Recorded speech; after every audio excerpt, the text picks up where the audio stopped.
പഴയ നിയമത്തിൽ എങ്ങനെയാണ് ജനങ്ങളുടെ മുമ്പിൽ നിന്ന് വെല്ലുവിളിക്കുക? പ്രശ്നം ചെങ്കടൽ മുമ്പിൽ നിൽക്കുന്നു, യോർദാൻ ദാ മുമ്പിൽ നിൽക്കുന്നു, യെരിഹോൻ ദാ മുമ്പിൽ നിൽക്കുന്നു, രാജ്യങ്ങൾ മുമ്പിൽ നിൽക്കുന്നു, ഗോലിയാത്ത് ദാ ഫ്രണ്ടിൽ നിൽക്കുന്നു. Praise the Lord, hallelujah. ഗോലിയാത്തിനായി സ്തോത്രം. ഗോലിയാത്ത് ഉള്ളത് കൊണ്ടാണ് ദാവീദ് എന്ന് പറയുന്ന ചെറിയ ബാലൻ രാജാവായി മാറിയത്. Price the Lord, hallelujah. ഈ ഗോലിയാത്ത് അല്ല വേറെ ആരെങ്കിലും വന്നിരുന്നെങ്കിൽ ഈ ശൗലും പിന്നെ ദാവീദിൻ്റെ ചേട്ടന്മാരെല്ലാം കൂടെ എല്ലാത്തിനും വെട്ടി പീസാക്കിയല്ലേ. ഹല്ലേലൂയ. പക്ഷെ ഗോലിയാത്ത് വന്ന് നിന്നപ്പോൾ എല്ലാവരും മുട്ടടിച്ച് വീട്ടിനകത്ത് കയറി.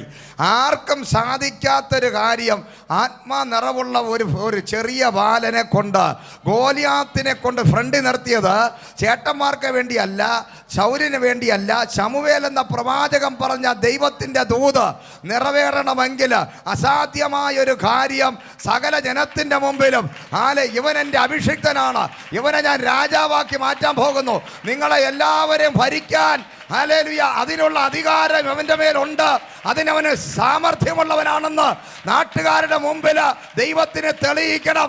അങ്ങനെ തെളിയണമെങ്കിൽ ഇന്ന് നിന്റെ മുമ്പിൽ നിൽക്കുന്ന ഗോലിയാത്തിനെ നീ ഭയപ്പെടണ്ട. നീ അഭിഷേകമുള്ളവനാണെന്ന്, ആത്മനിറവുള്ളവനാണെന്ന് ദൈവത്തിന് തെളിയിക്കാനുണ്ട്. ആ തെളിഞ്ഞ് വരേണ്ടതിനാണ് ഇന്നത്തെ പ്രതികൂലം.